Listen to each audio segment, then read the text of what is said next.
Dave Fanning is simply a broadcasting legend. A quick flick through his Instagram profile will illustrate just a small number of the musical icons he has interviewed over the years. The likes of Bruce Springsteen, Sting, and countless others.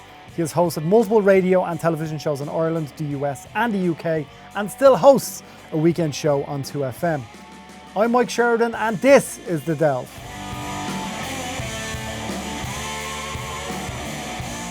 Dave Fanning, thanks so much for coming in. Sure, you're very welcome.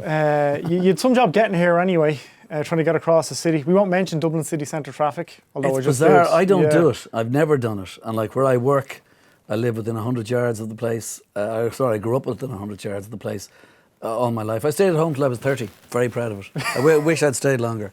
And then I moved house, blah, blah, blah, about another half mile away. So I've never been more than an hour and a half, or at least a mile and a half from RTE.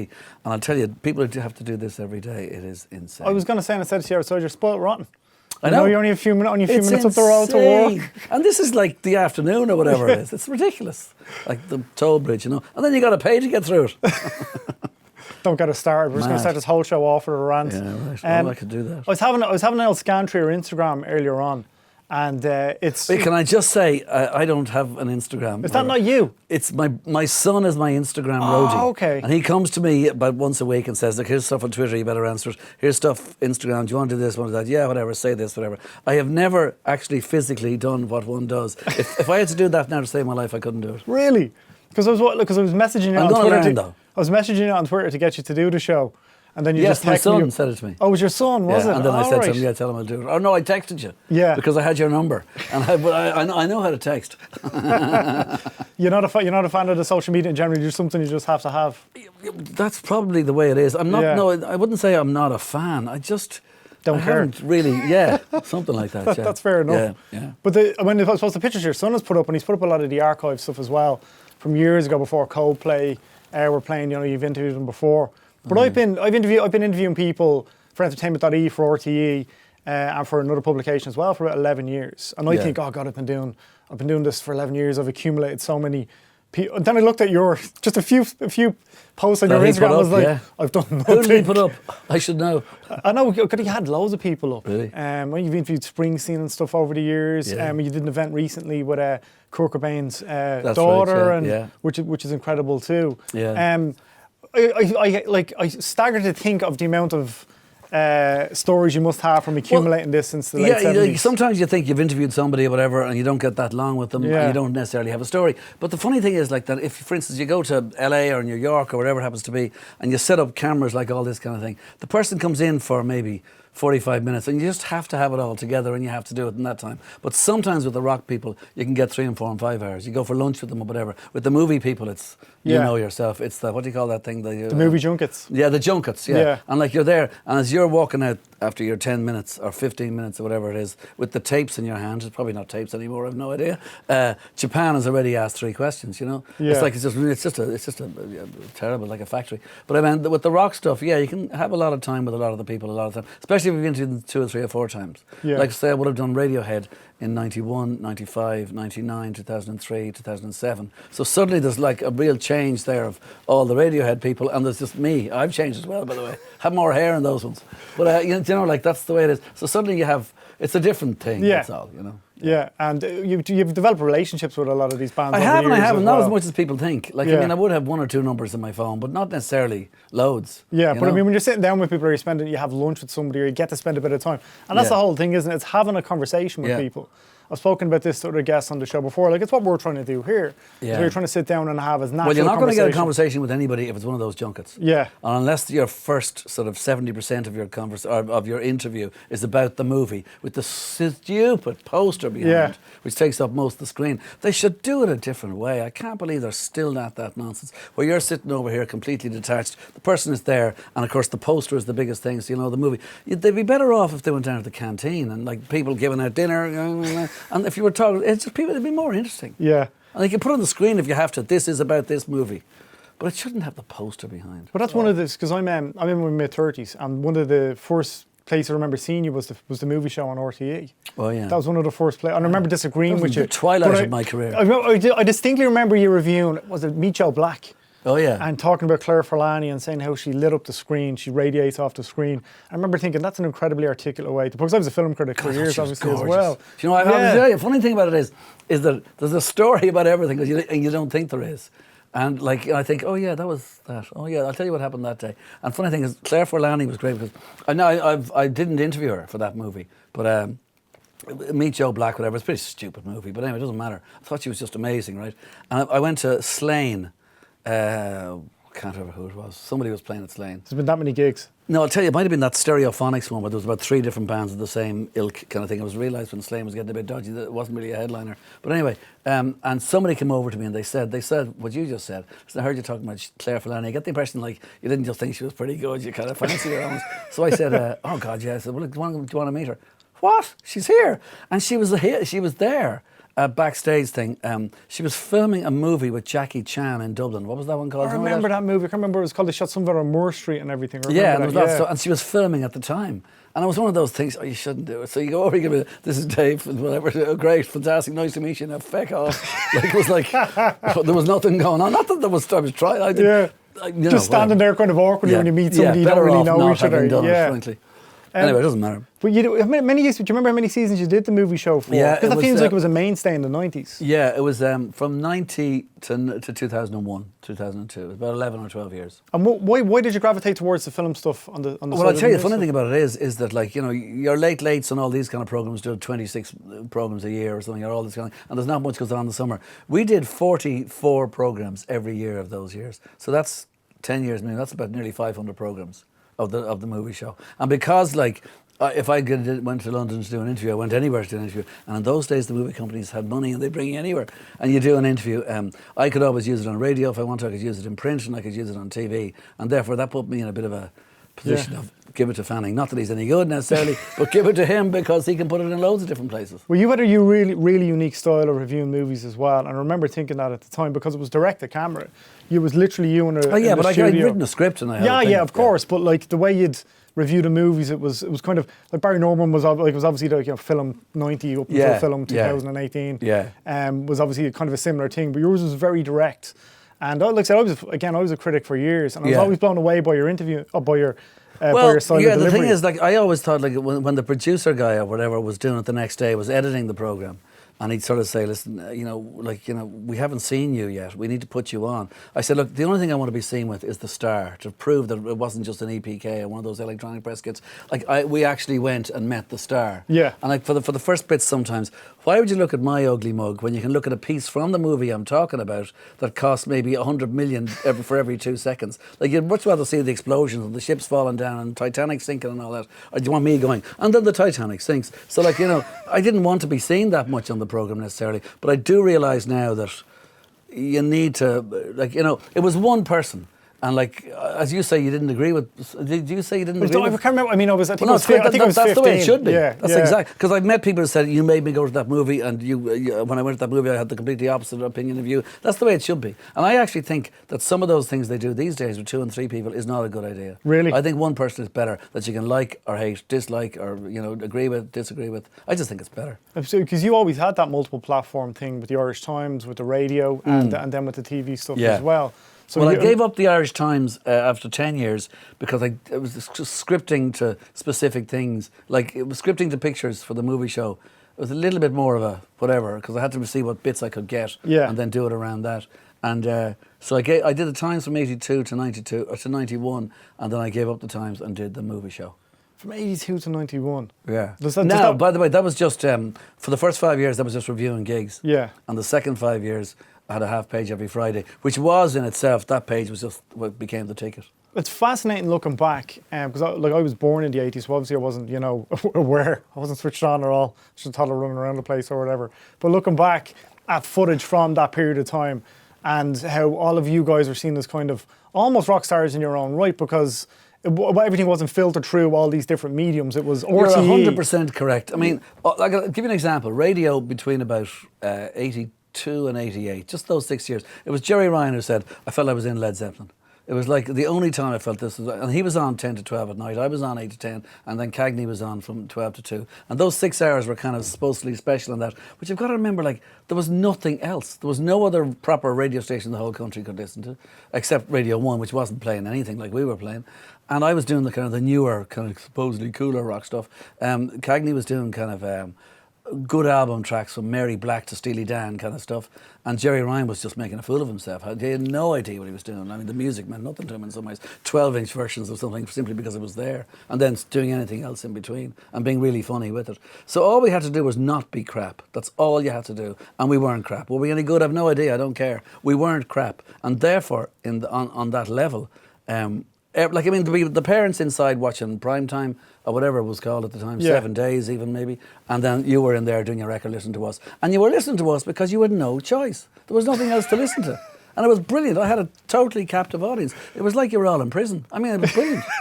Couldn't get out. It was an element as well that you could try new things. You know, you and Gerry and Mark and whoever else, you could go and try things. It wasn't, okay, this is the way to do it in the UK or the US or Australia. There was a bit of that, but like one of the biggest things of all, I was doing Pirates from 77 to 79. And I always thought, like, that if we go into RTE, we could take it that one step further and give bands this thing called sessions. Ian Wilson was the producer, and Ian was determined to make that happen. He was a real firebrand in Trinity College, and, like, I think he spent at least one night in jail for occupying the library with a big loudhailer because the fees were too high, that kind of stuff. So he was a militant kind of guy. I mean, I remember one day he came in, said, "Where were you? It's 5 o'clock." I said, "It's the 1st of May." I said, "Yeah." "Mayday March. Where do you think I was?" "Oh, right, okay, sorry. I should have known that. My street credentials weren't as good as his." But like, Ian was brilliant. He was just great. And he knew how to fight RTE. I was on contract.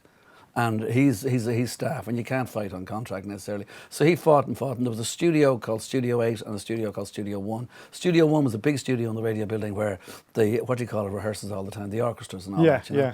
And like we weren't even looking for that. But Studio 8 was a small thing around the corner that people didn't use much. And yeah, we did kind of steal from John Peel. The BBC is a bit different, like they had a lot of money. And John Peel, or at least Ian, got Studio 8 going, and we brought bands in. And for about 20 years or more, we brought 40 or 50 bands a year, more or less one a week. And it was just the most fantastic thing. And we've been mentioned in dispatches right across from some of the great Irish writers saying, I never knew, living in Ballygo nowhere, that 9 miles up the road there was actually a band playing music of like the Velvet Underground or the American bands were playing. And I only knew it because Fanning just played a demo tape or something. And we'd bring them in for, like, one out of every 50 bands got a session. And 49 didn't, because you just couldn't do them all. And the session was the biggest thing for them. They'd come in on a Monday and record all the stuff, vocals on a Tuesday, that's it, gone. And I'd play the 4 songs on one night somewhere, and then within that same month I'd repeat those 4 songs. And it was the biggest leg up a band could get. They made demo tapes to give to record companies, then they were making demo tapes really to give to us. So we'd pick, and it was very hard to know. You must have been inundated with the demo tapes as well. Was there a lot of bands just turning up at 2FM and RTE? There was a bit of that going on, yeah, but mostly send them in the post, and some of them with the most elaborate press releases and photographs of hanging out of trees and things by rivers, and you don't want to see that. You know, it's all stupid. Just give us the demo. I mean, like, we got it wrong. I'll never forget Ian used to listen to a lot of them, and he put a yellow marker through some song that he liked. And like, but most bands send in 3 songs. And I remember a band called the Cranberries Saw Us. What a terrible name. Sent in this tape, and there was 5 songs on it, which is like 2 more than you really want to know about. But anyway, and he said, that's good. He left 1 song that he didn't play. It was called Linger. Like, that's crap, you know. So sometimes you just don't know. You know, the first session we ever did actually was with U2. That's the first session we actually ever did in RTE. That's a pretty high bar for a first session. No, we did that because they were the most played band that I had played on demo tape on Pirates. So we said, let's bring them in. At that stage, they didn't have a single out or anything, you know. What was it like back then with U2? Well, like, the relationship's obviously built massively since then, and your name is kind of synonymous with Bono and with The Edge and with the guys in U2. But how did that relationship start? That's how it started, obviously, with the first session. Well, I was DJ in McGonagall's. I was doing Pirate 4 nights a week, and then I was doing McGonagall's, which is off South Ann Street there, 3 nights a week. It's called the 22 now. And they played there like about 20 times, I'd say. And also in the Bag It In, I remember they played on a Tuesday night for 8 weeks in a row or something. And I was music first, then the Blades, then I was music, then U2, then I was music at the end. It was a kind of a night of 2 bands kind of thing. And they were making a bit of a name for themselves by then, but only as much as another 20 bands. I mean, like, the chances of them breaking up by Christmas were huge. Most bands did, 80% chance they'd be And done. what was the difference with U2 then and those I've other no bands, idea. do you think? I've no Is idea. it- Like, they weren't my favourite band at the Yeah. time. Like, in 77, the Undertones brought out their first album. I much prefer that. In 77, the Boomtown Rats brought out their first album. I much prefer that. And Brilliant. did, I liked U2's attitude more than I liked a lot of the music, even though I thought the music was pretty good. But it just happened to be that they had more demo tapes in that time than almost any other band, and therefore they must have had about 5 in those 2 years that they gave me for good stuff on them. was that just persistence on their part? That No, kind of, I don't as know, well they as the were just- talent? I mean, it's just obviously if there they was- recorded something somewhere, they Yeah. put it on a tape and gave it to me. Simple as that. And I just happened to be the band that I would have played more. I mean, it wouldn't have been my favourite band. I would know, if they got to play, they got to play in the stadium one night. If they got to play in the stadium, that was like the pinnacle of achievement for anything. I mean, that was just like, wow, I can't believe it. I would never have thought U2 would get as far as the stadium. I had no idea. So never mind. Like, the- I'd like to think people would think, like, God, he really must have known something. I hadn't a clue. you could be like, I helped discover them. You could be, Yeah, but I mean, it's like, I was at a thing in France there a few weeks ago, and to cut a long story short, I met Paul McGuinness down in the south of France, and like, I was saying to him that I was talking to Steve Lillywhite recently, because Steve Lillywhite was the producer of U2 and a producer of an awful lot more things besides. And we brought him over to Ireland to do something there a few weeks ago. But anyway, and he's brilliant, and he just said, when he met Paul McGuinness first, like he expected, like he was doing all these bands, like a lot of big bands in England. And he says, I know racist on my part, as he says himself, kind of thing, but I expected a guy in a tractor with a bit of straw coming out of his mouth, And I met this charming man, Oxford, blah, blah, blah, Paul McGuinness, and I couldn't believe it. So on the way to the studio, Paul played me the music. And Steve Lillywhite said, I've never heard anything so bad in my life. It was the worst thing I've ever heard. This was the U2 demo tapes. It was dreadful. What have I let myself in for, kind of thing. But like Paul, as he said himself, was selling it in such a way that, like, it wasn't. Paul didn't have to like it. Paul was just the man who had to promote it and get it across. It could have been a bottle of water, kind of thing. And I said this to Paul. I said, yeah, absolutely. Like, I never got in the way when they were in the studio. I didn't go near them, nothing to do with me. I was out there to sell the thing. But did you not have to like it though? Did the DJs who had the power back then? Yeah, I liked a lot of the stuff on those Yeah. demo tapes. I mean, as I say, I'm just saying it's not my favourite. Yeah. I like the first time I heard U2, I knew they were going to sell millions. I had no idea. But I'm just saying, like, I liked it. Oh God, I liked it all right. Yeah. Like, it couldn't be crap as far as I'm concerned. I wouldn't have played it then. Yeah. But I'm just saying there's other stuff that I liked. But the thing is that, like, I remember meeting Bono once on Grafton Street, and he said, okay, we're going to London. And that was the phrase that they all used, every band. Oh God almighty. They won't even last till Christmas. They'll be gone by Halloween. Everybody went to London and they fought and broke up. All those bands did, every one of them. And I said, okay, good luck with you. And I didn't really realise, I don't even know if Bono realised, that they weren't really going to London at all. They were just a stepping stone. It was always America for McGuinness, always. And he joined up with Premier Talent, which was Bruce Springsteen's thing, and he got Frank Barcelona to do this, and radio station in Boston. Like, I'm not saying he had a plan, but God, he had a plan. Yeah. But I mean, you mentioned Springsteen there as well, and I know you've interviewed Springsteen over the years. So that's somebody I think, and I haven't sort of fractions of the stuff that you've done, but sitting across from Springsteen for me would be kind of a surreal experience because it's the boss. How did you find the first experience with Springsteen? Wow. Mike, I hate to disappoint you. I couldn't give two hoots about Bruce. Sorry, it's not that I couldn't give a hoot. I don't. It's a better really, way to approach it sometimes. No, isn't it? it's not for me. Yeah. Like, I mean, He was never Bob your sound. Dylan has been appalling live every time I've seen him. I've seen him 16 times. His albums of the last 10 or 15 years, seriously, a lot of it's pretty dodgy and that. But Bob could sing the phone book, and I'd be talking about it all day long. He's the man. He's the boss. I can understand that all the boxes are ticked when it comes to Springsteen, no question. But the last thing, it just doesn't. I don't quite get it. I don't. I even tried. I missed him out a while, and I went, what was that thing? We Take Care of Our Own or something. Was that a song? So I listened to that album, and I realised, God, it's even worse than I thought. I just don't get it. It's just not. I've seen him live, fantastic. He's a great guy. He's really good. He does 9-hour sets. He's brilliant, and he gives it his all. He's everything. People absolutely love him, and I can see why they like it, what they like about him. But I'm looking for something else sometimes. Yeah, and can you see why somebody like, maybe not Springsteen, but can you see why, these bands resonate? Well, you might not be into them. It's like you're the taster in a certain way to bring them to you Yeah. to get the music out there to be heard by the masses. In other words, you're almost saying, have I ever played stuff that I know people need to hear? Yeah, and will but like, that you might I don't necessarily- necessarily like. Yeah. I would have done that less so than you might think.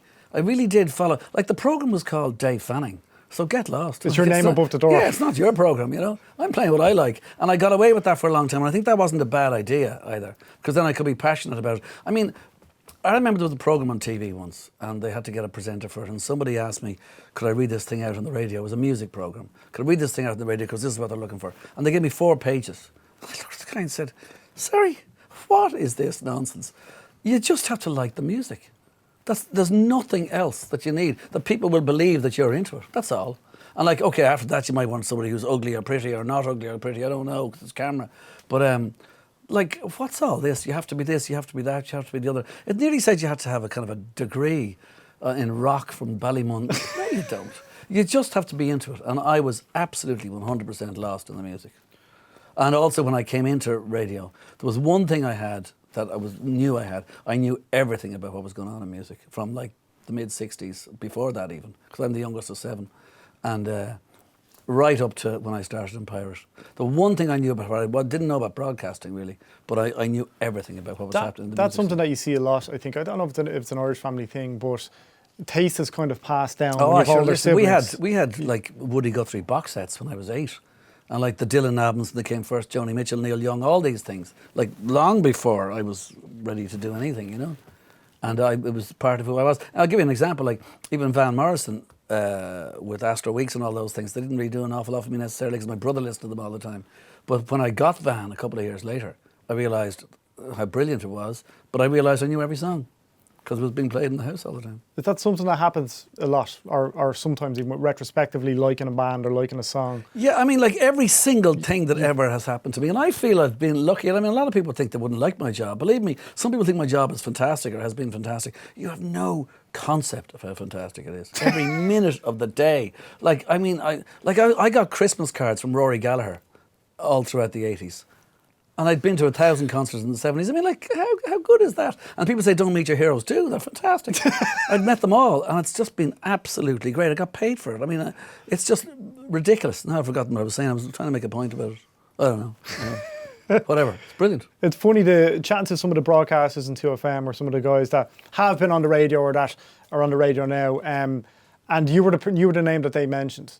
That they were like, holy shit, it's Dave Fanning. I don't want to be like him. No, but like, holy shit, it's Dave Fanning. You know, you were the one when you were like, you feel like you've arrived then. You might have been on the radio for years, you might have been a broadcaster for years. Really? And then you go into a place like RT and what about Larry? It's Dave Fanning. What about Gay Byrne? What about Talk to Joe on the way in the door, no? No, you seem to be the man, Dave. You don't take compliments well, do you? Jesus, I'm so kind of surprised at that, you know. I'll tell you who it was off here. Oh, it doesn't matter. Makes no difference, yeah. But anyway, that's great. So you must be the younger broadcasters and stuff coming in. You must be aware of there's a certain aura about the fact that you've been there since, you know, the late 70s and have broken all these bands. Yeah, but I've been doing something that a lot of people have no interest in. I think a lot of people do though as well, no? You know, like people, broadcasting is huge now. I think the format's probably evolved now massively into hybrids like this show. That's a podcast. Yeah. That's filmed as well, and then everything's changed, and all the licenses and all the televisions and all the internet stuff. I mean, the internet has killed an awful lot of what I do. It's killed an awful lot of what everybody does. Stone dead. The music thing is interesting with Spotify and all that as well. Because we had Philip McGeehan here, who's a producer, who's produced Codeline and the script and stuff as well. And he was saying that, well, look, the record labels had it amazing for so long. Yeah. You know, they were charging whatever 50 and 20 quid for a CD. Yeah. Now it's kind of flipped to the other side, but money still can be made from it. What do you think of how it's evolved to this I don't know how. Spotify? First of all, okay, I'll give you an example. There was of all the music magazines down through the years, which were really an important part of everything, like NME, Melody Maker Sounds, Select, all these things, and most of them are gone now. There was one called The Word, which didn't last for very long. It was a brilliant magazine from about, I don't know, maybe 2008 to 2014 or something. But they had an article in it once about a guy on a train, one of the guys, and he gets a text from somebody saying, you've got to listen to blah, blah, blah, blah, blah. And within 60 seconds, he had it on his phone before it even got to the next stop on the train thing. Now, isn't that fantastic? Yeah, but there used to be a journey, the magic bus from A to B. You used to go to a thing called a record shop and take out a thing called money and hand it over, and you'd get back a thing that you'd bring home. And then that would the only way you'd hear another 5 albums is that you had this album and could lend that to other people. And there was a bit of work involved. And like in my day, we had to work for it. But like it's all so easy now and so whatever that go around to the bit of the artists themselves. That one or two of them around maybe 10 or 15 years ago were saying, isn't it great the democratization of music on the internet and, you know, everybody is equal now and blah, blah. Are you getting paid? like a lot of them aren't getting any money for what it is they're supposed to be doing, you know, and they're only making money when they go live and that. And I don't know if that's. I'm not a musician, so I'm not losing or winning out there, you know. But I wouldn't have thought like. I have it at home. I have that at home. Like, I mean, somebody mentions something and I can just get onto the album immediately and there it is. And yeah, I love it. But there's something about the old tactile collectibles that I quite like. For me, it was the Virgin Megastore. Do you remember the Virgin Megastore? It was on the quays there. Yeah. And going on the Mitch from school and going in there and hiding in there all day and looking at the DVDs and looking at the CDs. And that's what you were saying, you think people are missing a little bit. Yeah, not going on the Mitch. I don't know what it is. It's not, no, I mean, I'm being a bit ridiculous about it. Like, I mean, it's well, there's a nostalgia to it, obviously, as well. Yeah, but I mean, there's the way it is now is fine. And if you want to get good music, get a shovel out and dig it. You know, it's always there. It's underneath everywhere. A lot of the music on the surface I don't particularly go for, but you'll always get good music and you're fine. Absolutely, yeah. I just don't know if I was a musician if I'd be as happy as I was years ago. Because years ago it was all about getting the deal, and if you got a deal with a record company, they'd at least underwrite a few tours, and if that all got lost, at least it wasn't your money. That kind of changed in the 90s as well. It changed in the 90s, I think, with the boy bands and the groups and that stuff. When they were manufactured, and then that went up a level then with X Factor and American Idol. Yeah, but like, I mean, you might as well be talking about selling oil here or talking about tulips from Amsterdam. Boy bands, it's got nothing to do with what I'm talking. I mean, I don't know, whatever. Good luck to them all, you know. Just don't do it near me. You're friendly enough, or you were friendly enough with Ronan Keaton and a couple of the boys on well, Keith in particular, lovely man. He's just great fun. He's one of the nicest guys. Saw him the other night there actually. He was going for it, I'll tell you. He was well up for it at the U2 gigs. But he's great. He really is. You know? But so, I mean, you can be honest then, obviously, about the music, or like if you've interviewed directors over the years as well. If somebody asks you, I get the feeling you're going to give them an honest opinion. Yeah, that can be. So just don't ask Dave. Awkward sometimes. I remember I did an interview with Madonna, and then I did another one with her. Well, I did one interview with her, and it went kind of well. And it was a long thing that I had to do for. It was the weirdest thing ever, actually. What do you call it? Oh God, Evita. Yeah, the Alan Parker movie. Yeah. Yeah, and we were in Leicester Square, and there was a red carpet thing going up the stairs, and there was a million journalists all over the place. It was really pretty big at the time, and I got to interview everybody coming up the stairs, and I was in the middle with a camera crew, and but it was really weird. Your man comes in, David Seaman, the goalkeeper from England. Arsenal goalkeeper, yeah. Yeah, and he was kind of we didn't have movies like this in Rotherham or wherever the hell he brought up, all this kind of stuff. And your woman Nerding, one of the Eternal people or whatever, married to Jamie Louise, Carragher, yeah, whatever.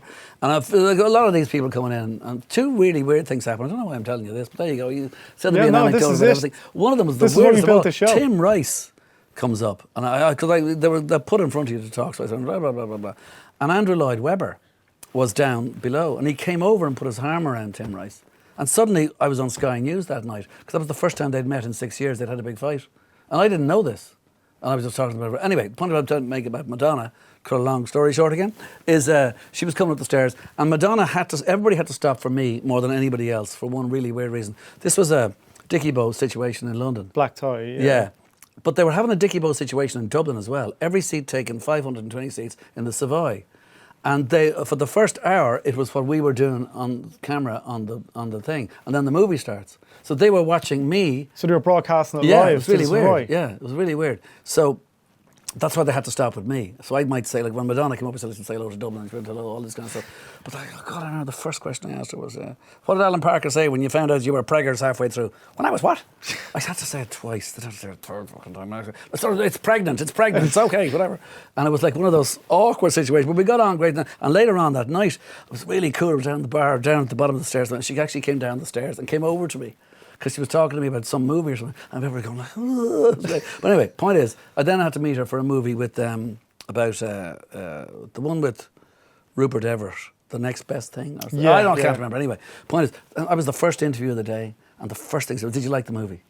I was kind of caught, and I said, no, I thought it was crap. Did you say it? Yeah, she roared laughing. I thought that was great, you know, because I thought it was meant to be a comedy. It got so serious. You know, and like, it wasn't really that funny or whatever. So that you know, whatever. You know. Yeah, well, I mean, I'm sure they'd probably appreciate that too. Yeah, you know, because Madonna's going to have an aura about her, and if you're like, look, this is honestly what I think. Oh yeah, she's going to respect the fact that we're like, no, it's crap. It's not my cup of tea at all. In fact, I met her another time with Ian Dempsey was there with me. It was the first, like, it was 1991 when she was just the most famous thing on earth. She brought out the sex book, and like the whole street was cut off, and it was terrible because I got this taxi and I had a little. Anyway, I went in the taxi and went down to the hotel, and getting out of the hotel. You know, in the movies it always happens. They hand around the right money. Like the thing was about £8. I gave him 50 quid. I'm not fucking giving him a tip of 42 quid. So, you know, I was kind of waiting for my change and waiting, and the old guy going, and there's all these people like with barriers behind barriers and that. And like there's paparazzi and everything everywhere. Now there's nobody looking at me as such, but I'm the only taxi outside the hotel. And then just as I'm turning, somebody shouts out, "Hey Dave, will you get me Madonna's autograph?" And the guys had no idea who Dave was and didn't give two hoots who I was, but he might be somebody. And there's millions of cameras kind of going, and it's just, oh God. Well, you're waiting on your change. No, just as I turned around to go back into the hotel. And then I went into the hotel, went upstairs, and we interviewed her in her bedroom. Myself, Ian Dempsey, and about 3 other people. It was one of those. It was only about 3 times that I've ever done with other people. Terrible. It's no good. It doesn't work. You know what I mean? Yeah, you're it's only as strong as your one-on-one. weakest link. Yeah, exactly. Well, it's not even that. tables. If you ask a question, sometimes it's really the 4th question you're asking to really get what you want. And if I go to 4, I feel I'm hogging the limelight. But I think that's interesting. Ian was there. I think that's interesting because it's like you get, as you mentioned, you don't often get a huge amount of time with people. No. And I mean, at least when you do, you can have somewhat of an organic conversation, and then end up having a real moment with Madonna where you're like, look, I didn't like the film anyway, and she pisses herself laughing. Yeah. Whereas nowadays, and you mentioned at the junkets, you might get 5 or 6 minutes with them. Oh yeah, they've gone down really low. Yeah, and it's hard. I mean, I've interviewed some people I was in awe of growing up, and then you kind of see them in this weird, strange 5-6 minute condensed setting that's almost like people sitting in a dentist waiting room, and it's great to get the time with them, and some of them are really good at it. And some journalists are really good at doing that 5 or 6 minute thing really well. But it's just a tricky balance to strike because it doesn't feel real. You know, it doesn't feel... Sure, I went to LA once for 8 minutes for Tom Hanks. And really weird, it was for the movie Castaway. No, sorry, it wasn't for the movie Castaway. He was doing Castaway. And he had this big beard. And do you know what the movie was? We were doing Toy Story 2. So he was meant to be Woody. And like, it just looked ridiculous. Like 8 minutes, you know. Has your interviewing style changed over the years? Do you think has it evolved differently, or has it always been? No. As like when you started doing it. Yeah, there is one thing. It might look like it to some people, but I always do my homework. I always have my homework done, and then because anything could go anywhere, or go completely wrong, you know. And sometimes when things go what I would call wrong, like people might get if something like it's very seldom anything ever does go wrong. Like who's the worst person I ever interviewed? There isn't one really. I don't know. It's always, and they're there. They know what the bigger the star, the easier it is because they know exactly the whole game, you know. And I think it seems to be when people kind of find fame a little bit later in life as well. Like Bryan Cranston's one of the nicest men. All that kind of thing. Yeah, and it came to him Anthony a little bit Hopkins. later.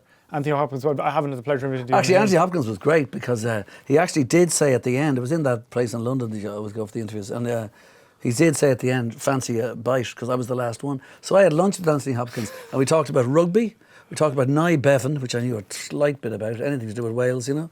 And then, whatever, and everybody always asked me, did you have a bottle of Chianti? Well, I can't remember, I have no idea. Do you remember what the film was for? What he was promoting the film? Yes, it was for the one about the big bear.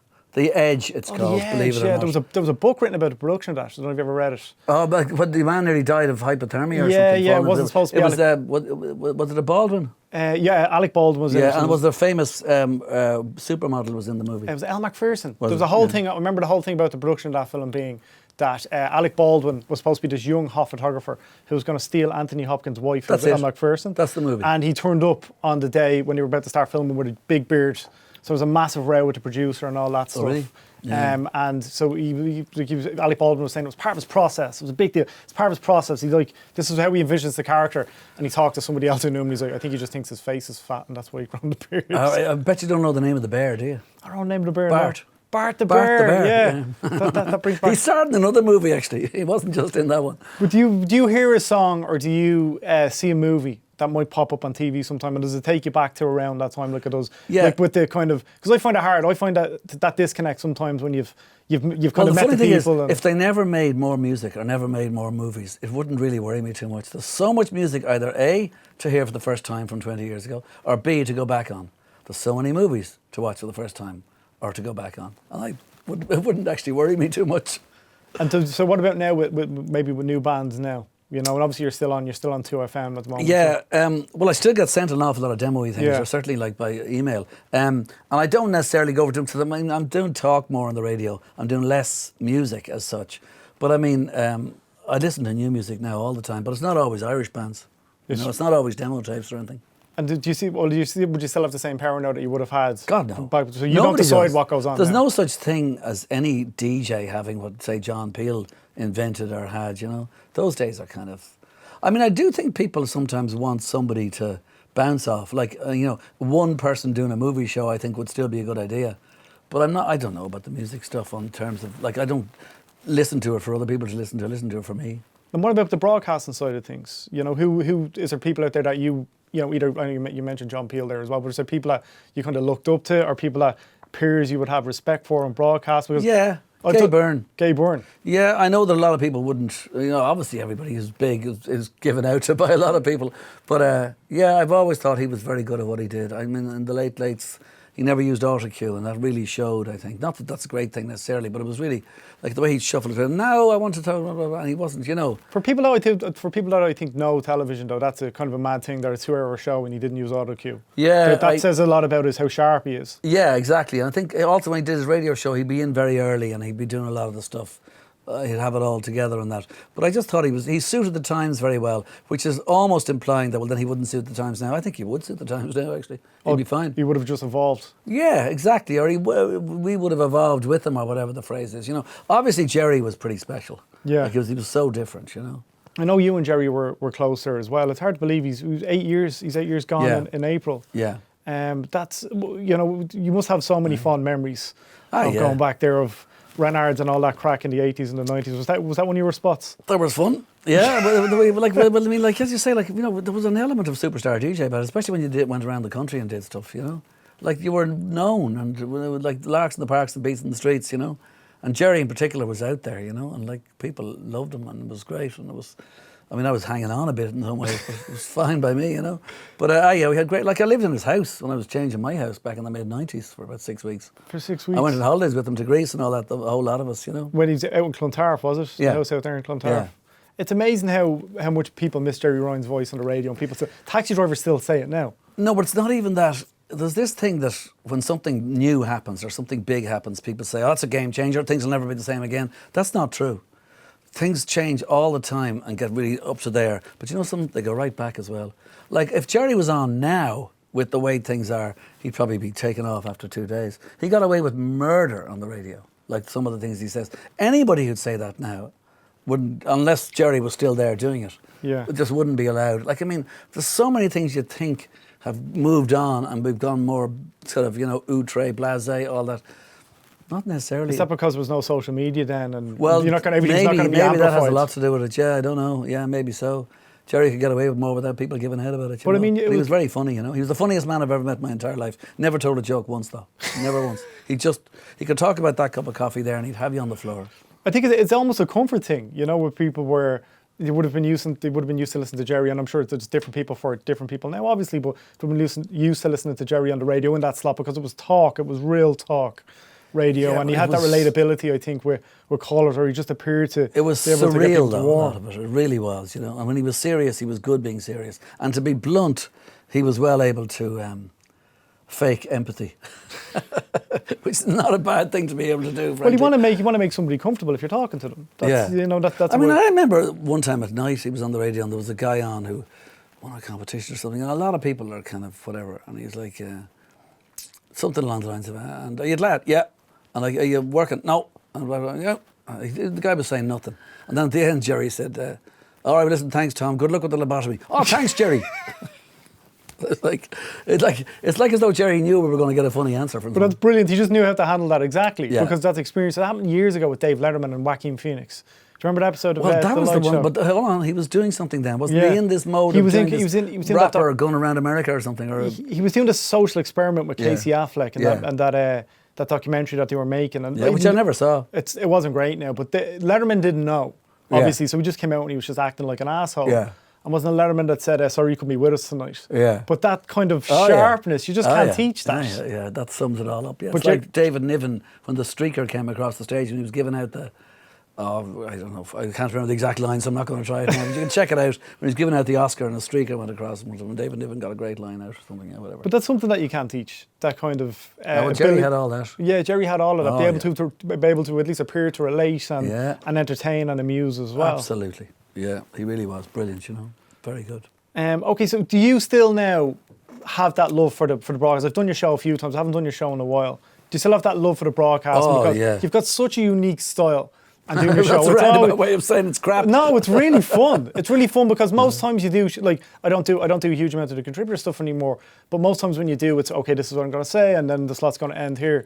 And with you, it's brilliant because it feels a bit more dynamic and you never quite know what you're saying is I haven't done my homework. No, but obviously that you have, because you know it can go off in a million different directions. Oh, jeez, yeah. I mean, like, it's brilliant. Like, I mean, I don't want to say too loud how much I like it and how much great it is, because then they'll start paying me less even, and they know I'll still do it. Yeah, no, it's great. I mean, like I've never worked a day in my life, and I never want to. It's just brilliant, and I never want to stop doing what I'm doing. So whatever, you know. And do you like the fact now that it's? I mean, obviously, you're saying DJs don't have the power now that they would have in the '80s or whatever it is. That's just the evolution of things. But the fact that it's talk, but the fact that it's talk now, it's a bit more. Yeah, well, I mean, yeah, exactly. I'd rather do that because it just gets you more.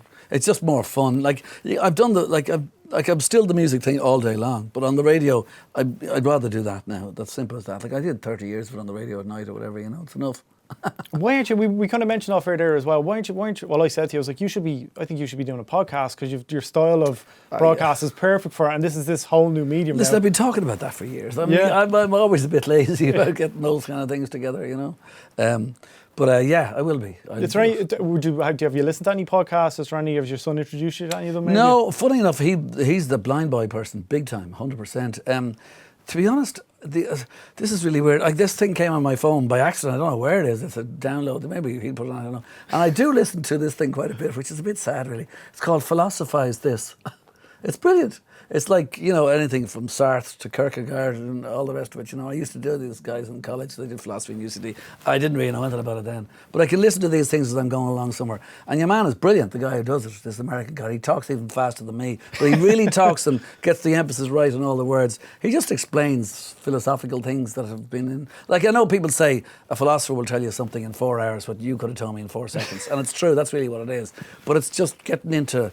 you know, reams and reams and reams and circles of different kind of ideas and different kind of understandings to the point where there's no solution or there's no major answer to anything, you know. Yeah, it's really interesting. It's mad how the platform has kind of the point that it's at now in Ireland. I think is always a couple of years I should behind. listen to more than I do, though. You know, for some reason, it's just because Philosophize This is there. That's what I listen to. Yeah, which is a bit sad.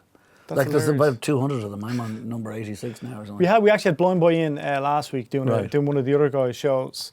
And he seems to be the guy now. Your son's a fan, is he? Yeah. He seems to be the guy now that, you know, he's doing live, he's selling out live events. Oh, no, you know, he's not just doing, and he's kind of embraced that multi-platform aspect. And it goes back to that, you know, with you, it was like you're writing for the Irish Times or whatever publication it was, you're on TV and you're on radio.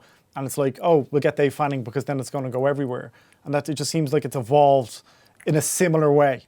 Yeah, if you're the right person to have got on in the first place, then Blind Boy obviously is and has, and it's just evolved, as you say. He's now doing the live stuff and all the rest of it. Yeah, brilliant. You know? But it's interesting to see what catches and what doesn't catch, and how it hasn't really changed. It's evolved, but it hasn't really changed. Yeah, but I mean, it has changed because of the social media thing. It's a totally different ballgame. It's ruined a lot of things, and it's really advanced so many other things as well. You know. And you've no interest in it at all. I do, yeah. I know, but I don't really do that side of it so much. Yeah. But would I want to be more involved in it to do stuff? Yeah, I would, of course, yeah. I mean, there's some pictures I could put up there that you wouldn't believe. Yeah. Well, the Instagram page alone, I was like, again, just to finish on that, I was scrolling through it earlier on. I was like, the people you've interviewed over the years and the kind of... I should look at that. You were like, oh, who's up there? I was like, oh, yeah, it was like your son obviously does it for you. But it's fascinating to see. And well, he actually picked up stuff that, again, you know the way you throw pictures in a drawer? One time I went away for a few days to get back on my birthday and he had them all up on, like, in frames and things. Do I really want to put them up on the wall? I'll leave them, it doesn't matter, yeah. It's good. You should. Yeah. You should change them though every so often, you know. Dave, it was a pleasure for you to come in. I know it was a pain in the arse to get here, but we appreciate you coming in. Thanks so much for your time. Thank you very much indeed. Thanks a a million. pleasure. Thank you very much.